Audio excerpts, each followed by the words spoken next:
I'm also interested in performance.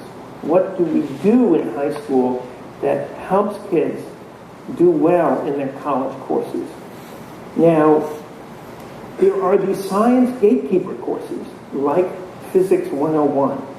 If you want to be a doctor, if you want to be a chemist, if you want to be a physicist, if you want to be an engineer, you have to pass this course. And presumably you have to do well in this course if you want to go on. It's a taste of what the field is like. Physics is like this, and calculus is like this as well. So these are the two science gatekeeper courses. And what we do is we accept the grades that professors give as the measure of how well students do, or how much they've learned. Now, most of the people in this room, if I went to you and said, do you think that the grade that you give is reflective of the amount of science your students learn in your course? Most people say, yeah, I make up the tests, I think it's a pretty good measure. Everybody else in the room does it wrong, but I'm happy with my measure. Well, I couldn't do the research with just every individual being right and everyone else being wrong, so we just accepted the grades that professors give. We think it's an authentic measure, and it's a better measure than I could come up with. I don't want to give a test to students. You might not cover the things that I would put on the test. So using this, we can try to figure out what helps and what hurts students in their college learning based on what happened earlier in high school. The first thing we're going to look at is a cross-disciplinary effect. Now, I'll tell you a little story. I first heard Leon Letterman about 9 years ago talk about physics first. And of course, I heard him talk about the wonders of physics first. So I had to raise my hand and say, well, Dr. Letterman, do you have any evidence, being a Nobel laureate in physics, do you have any evidence that physics first actually produces the effects that you're talking about? And he's of course, he's got a Nobel Prize. He's much smarter than I am. He said, no, Dr. Sadler, we're hoping some educational researcher like you will take on the mantle of figuring this out. So, I have. So, what did we do? These are two physics first hypotheses, that taking more physics will have a positive impact on later learning in chemistry, because chemistry is based on physics, and taking chemistry will have a positive impact on later learning in biology. Now, we needed large numbers, and there aren't large numbers of people who do physics first.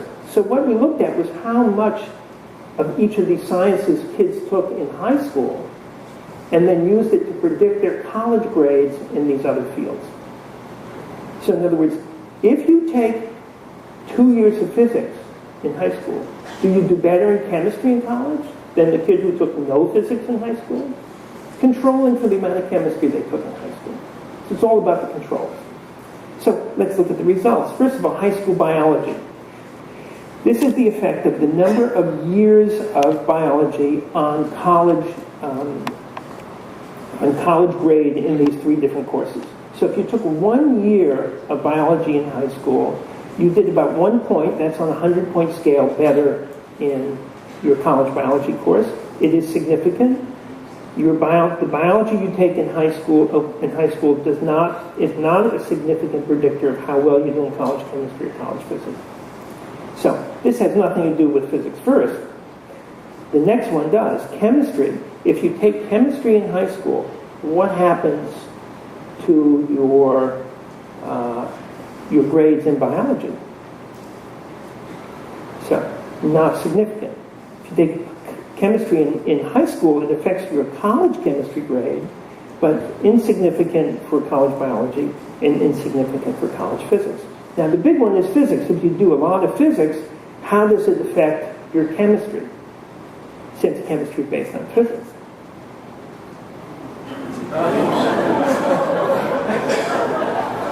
Well, taking a lot of physics in high school, taking physics in high school has no significant effect on biology, has no significant effect on chemistry, even though that bar is down, it's still not significant. It does have an effect on physics.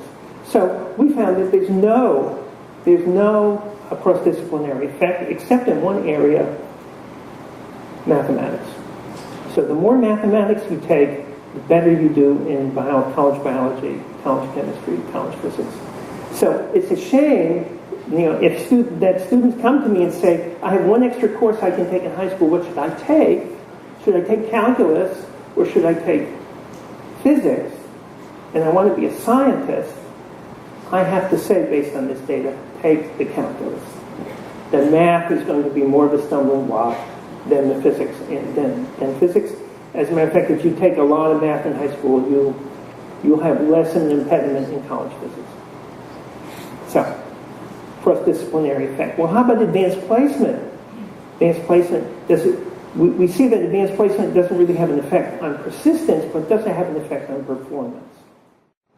So I asked Cliff Edelman, is it better to take a tough course that you fail versus an easy course that you get an A in? And he said, no, that really wasn't what I was talking about. Anyway, we were able to do this because in introductory biology, chemistry, and physics, there are kids, about 10% of the class, who has taken AP in high school. And many of these kids got 3s, 4s, or 5s. And people give them advice about taking the course over again in college. So we can look at how they do. And here's how they do. These are the sciences combined. This is kids who did not take AP. These are kids who took AP with no exam. These are kids averaged who took the AP exam. And you can see it looks like kids get about half a grade more from an 80 to an 85 if they took AP, and a fairly linear relationship with their AP test score. And the same thing with, almost identical with college calculus. But if you control for what their grades were upon entering the AP course, in other words, you control for how smart they are. I mean, AP kids are smarter than other kids, but if you control for how smart they are, then you can compare these two groups. And controlling, you end up with this kind of graph, which shows much smaller differences. As a matter of fact, in the sciences, it's hard to argue that a 1 or 2 or 3 actually make any difference at all in college grade in the science. A 4 or 5 makes a difference. And in calculus, a 3, 4, or 5 makes a difference. But getting a 3 in a science in high school in an AP course is really no different from taking an AP course and not taking the exam. So the exams are probably too easy. And that the colleges who require a 4 or 5 are probably doing the right thing. Second of all, we have, should students get credit for AP coursework in college? These are students who are taking the second semester of college science, and what their grades are based on their AP exam score. These are the kids who placed out of first semester. If you take similar kids with the same AP exam scores and you make them take, or you convince them to take first semester science, they get higher grades. So there's a benefit, about a half a grade benefit to kids who take the same course again in their first semester as they took in high school. So AP students do better, but they probably, they have a small impact on how they do in STEM courses, and they should probably retake the course in college.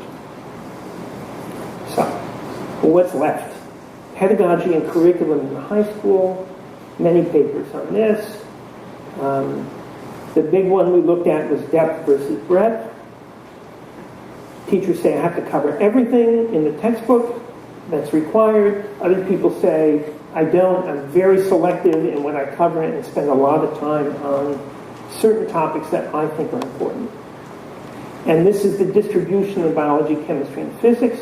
You can see that lots of chemistry teachers, half of chemistry teachers, teach in a way that their students say they cover fewer topics, many fewer topics, and extra time on lots of topics. In physics, there's a range. In biology, it's mostly flat. Now, what's the effect of coverage? It turns out that being moderate doesn't have much of an effect. Being extreme has an effect. In other words, these ones here, is this red? I'm colorblind. Is that red? Yeah. Those teachers are the ones who say, those are the classrooms where teachers cover the whole book, and they spend a certain amount of time on each chapter. And their students in biology and chemistry and physics do worse when they get to college. These are the teachers who say, I'm not going to cover the whole book. Not only that, I'm going to spend extra time on certain topics that I think are important, and their students do better. So, and the error bars are there as well. What we found helps in laboratories and demos in high school, where kids analyze pictures and illustrations. They draw and interpret graphs by hand before they use the computer to do it. That the labs were addressing their beliefs, that they do a lot of prediction and less discussion afterwards, and they focus on key foundational concepts. What seems to hinder kids' progress in science is a complicated laboratory procedure which they have to study. And also doing labs just once. If a lab is worth doing, it's worth doing twice. And that one better to have lab reports than to test on labs, and that demonstrations should be preceded by predictions. So these are important. So performance in college, again, is there's no cross-disciplinary effect. AP has a small impact. Coverage, less coverage is better. And pedagogy should be, the teacher should control the pedagogy in terms of imagery, graphs, illustrations, and simplifying labs and demo, making sure kids predict the outcomes of demos. Finally, I want to say something about foundational concepts. Now, I'm probably best known to this group for clinical interviews, where I've interviewed hundreds and hundreds of students about their science ideas. And indeed, many of you have seen these videos.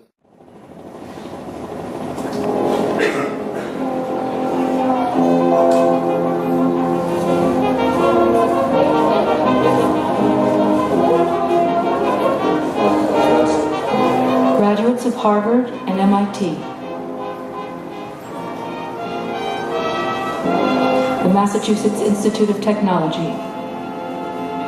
We are the premier engineering and science institution in the world.